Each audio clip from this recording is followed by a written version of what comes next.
He sent her money every single month for 2 years. Birthdays, emergencies, rent, her sick mother, small gift here and there that added up to almost $11,000. And the entire time he believed he was building a future with her. He believed she was waiting for him. What he didn't know, what he wouldn't find out until it was already too late to undo any of it, was that she had a husband the whole time. This is what happened to Robert, and how 2 years of what he thought was love turned out to be something else entirely. Robert was 61 when his marriage ended.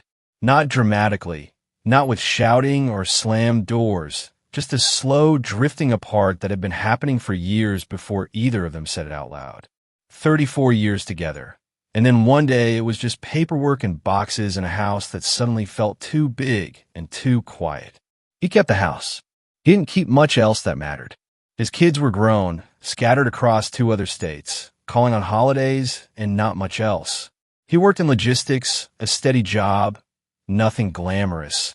And after the divorce, he started coming home to an empty kitchen every night and eating dinner in front of the television just to have some kind of noise in the room.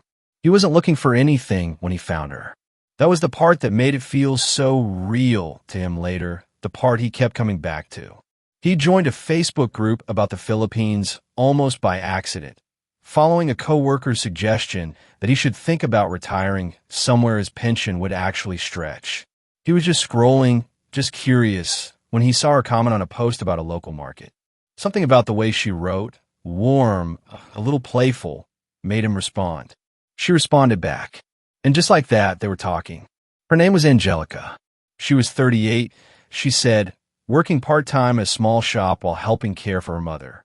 She sent photos of herself at the market, laughing with her nieces, cooking in a small kitchen that looked nothing like his. She asked him questions about his life, real questions, the kind that made him feel like someone was actually curious about him for the first time in years. He told her about the divorce. She told him she understood loneliness too, that her own marriage years ago had ended badly, that she'd been alone a long time. He believed her completely, because there was no reason not to. The messages became a daily habit within a few weeks. Morning his time was evening hers.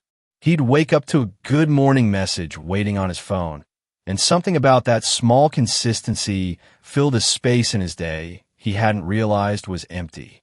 They talked about everything, her days at the shop, his frustrations at work, what she wanted for her future, what he wanted for his. She never asked him for anything at first. That mattered to him. He noticed it, actually pointed out to a friend once, said she's not like the ones you hear about. She never asked me for a thing. The first request came about 4 months in, small and almost apologetic. Her mother needed medicine, something for her blood pressure, and she hated even bringing it up, but things were tight that month. It was $60. Robert didn't hesitate. $60 was nothing to him, less than a dinner out used to cost him and his ex-wife, and the gratitude in her message afterward felt like more than $60 worth of something. She thanked him 3 separate times. She told him he didn't know what it meant. And Robert, sitting alone in his kitchen that had felt so empty for so long, felt like he mattered to someone again. After that, the requests came more often, but never in a way that felt alarming on its own. Rent was short 1 month. Her niece needed school supplies. A relative was sick and the hospital wanted payment up front before they treat him, which is common there, she explained, and he believed her because he had no reason to doubt it. $60 became $100.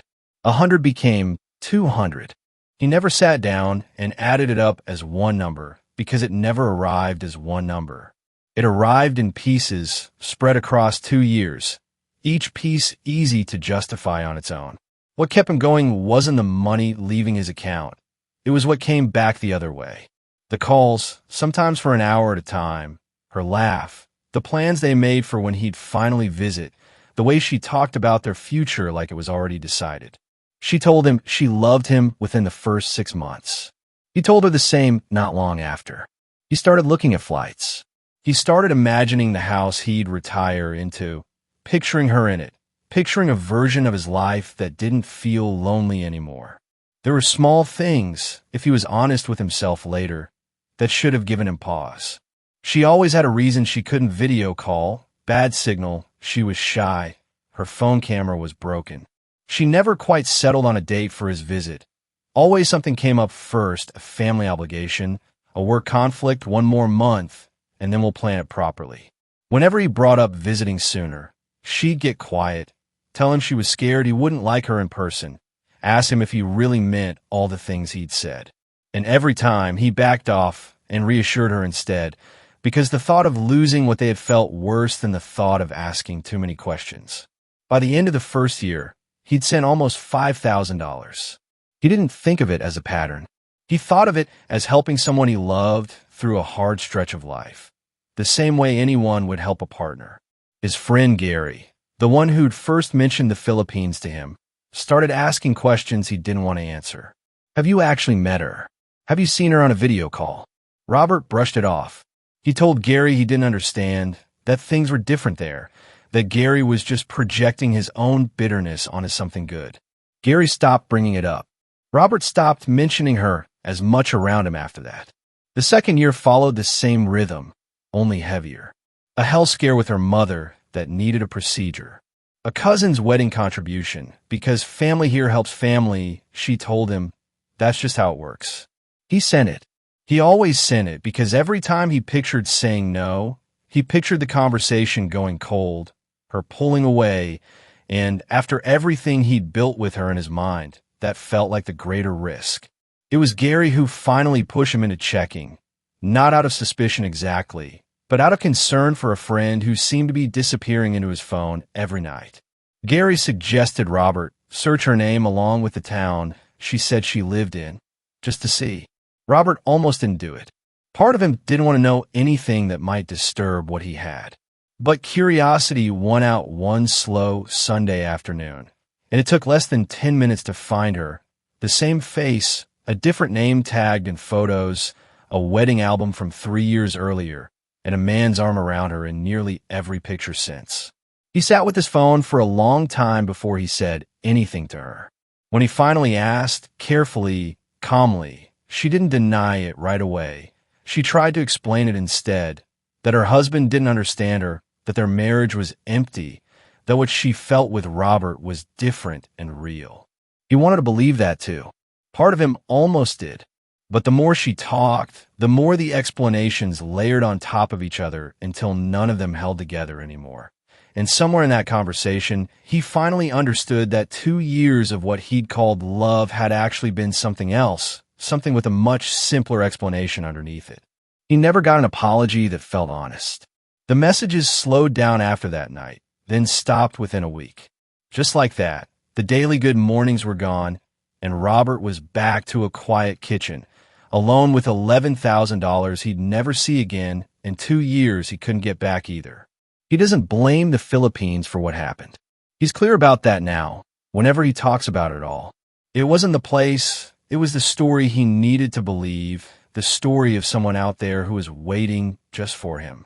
And that's the part he understands now that he didn't understand then. The loneliness wasn't something money could fix, and the moment he tried to fix it that way, he became easy to take advantage of, not because he was foolish, but because he was human, and being needed felt like enough of a reason to stop asking questions.